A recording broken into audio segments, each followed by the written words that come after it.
wat gaan hier aan? So van nou gaan ons area selekteer. Ons nou hierdie 23 of 20 hektaar wat ons nou uitgemap het hierso om die daar's ons boundary. Hierdie een hier langs ons hier land. Ons het nou 'n spulpunt wat nou hier reg afloop.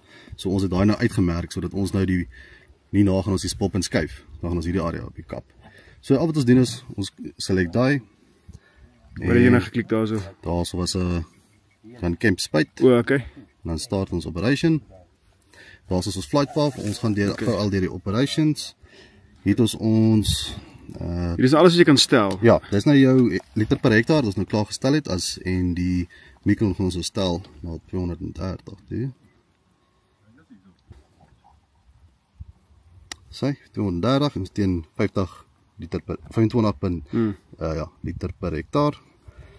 En okay, daai is die turn on, die alternol soos hy draai, dan sit hy die buitennozzle nie area te mis nie. O, kyk hoor. En die altitude speed, dis nou die operation route, so dis nou al die pad waar op pad is na sy beginroute toe. Nou altitude, dan stel ons 4 meter lyk vir my reg en okay, dis hoe hoog hy vlieg. Sal net daai bietjie stadiger maak, maak dit 'n bietjie vinnig. Hoe vinnig kan hy vlieg? Hy kan tussen sy operation area kan hy 13.8 meter per sekond, ja.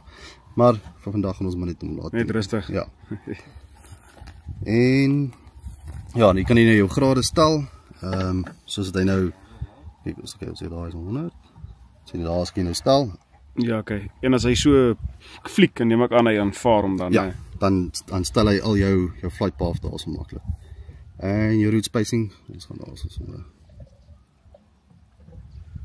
So okay, jy het net minder lyntjies nou basies. Dis die spasie tussen die lyntjies nou. Hoe wyd spuit hierdie dran? Stel jy dit ook? Ons spuit hom gewoonlik op 8 swathwoord, maar nou kan ek 'n bietjie overlap te gee gaan ons onder is 'n blaarvoeding. Net 'n bietjie jy kan hom maar gooi. So dis 7 meter is nog vandag gekap. Alright, okay. En nou as hy nou hierdie area moet spuit, hierdie is nou 'n area van hoeveel hektaar is dit? Dis die helfte van die land basies.